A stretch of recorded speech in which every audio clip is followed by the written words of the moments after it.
ప్రస్తుతం నా వీడియో చూస్తున్న ప్రతి ఒక్కరికి కూడా నా హృదయపూర్వక నమస్కారములు. అయితే ఈ వీడియో అయితే అందరికీ కూడా ఉపయోగపడే విధంగా ఉంటుంది.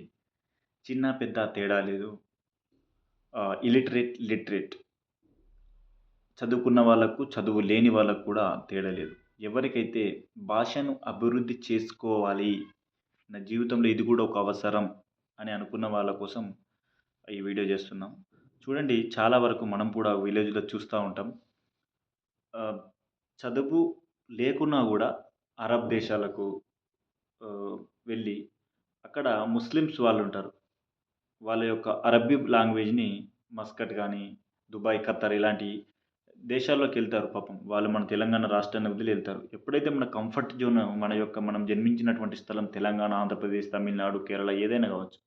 ఇది వాళ్ళ లాంగ్వేజ్‌లు వాళ్ళ యొక్క పరిధిని బట్టి వాళ్ళ లాంగ్వేజ్ లిస్ట్‌లు ఉంటాయి. పరిధి దాటితే మళ్ళీ వేరే రాష్ట్రం వస్తుంది. అక్కడొచ్చేసి ఇప్పుడు మన తెలంగాణ ఉంది. తెలంగాణ పక్కన మహారాష్ట్ర ఉంది. తెలంగాణ బార్డర్ క్రాస్ అయిపోగానే వాళ్ళు మరాఠీలో మాట్లాడతారు.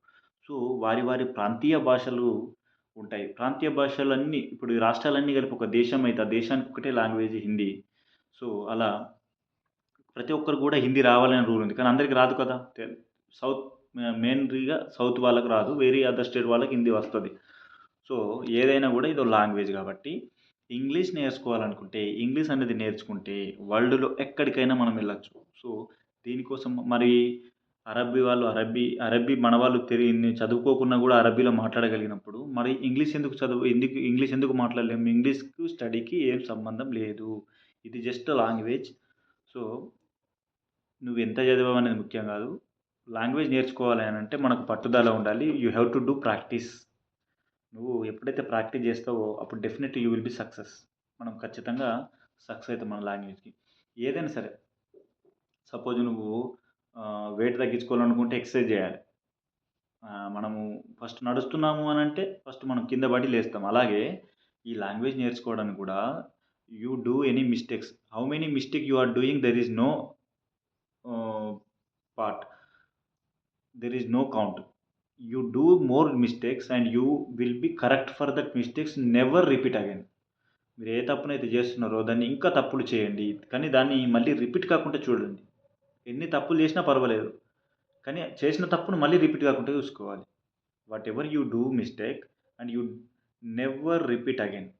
You do perfect for next time. ప్రతిసారి గూడా నీ యొక్క పర్ఫెక్షన్‌ని చెక్ చేసుకుంటూ ఉండాలి. నా పర్ఫెక్షన్ ఎంతవరకు అయిందని జెప్పేసి. సో, ఈ విధంగా మనం ఇంగ్లీష్‌ని డెవలప్ జేసుకోవచ్చు. చాలా వరకు నిరుపేద విద్యార్థులుంటారు. పాపం వాళ్ళకు పర్ఫెక్ట్ స్కిల్స్ ఆహ్, ఉండవు. టీచర్ స్ట్రెంత్ ఉండదు. So many problems there. But వాళ్ళ కోసము ఇప్పుడొచ్చేసి యూట్యూబ్ అనేది చాలా వరకు ఉపయోగపడుతుంది.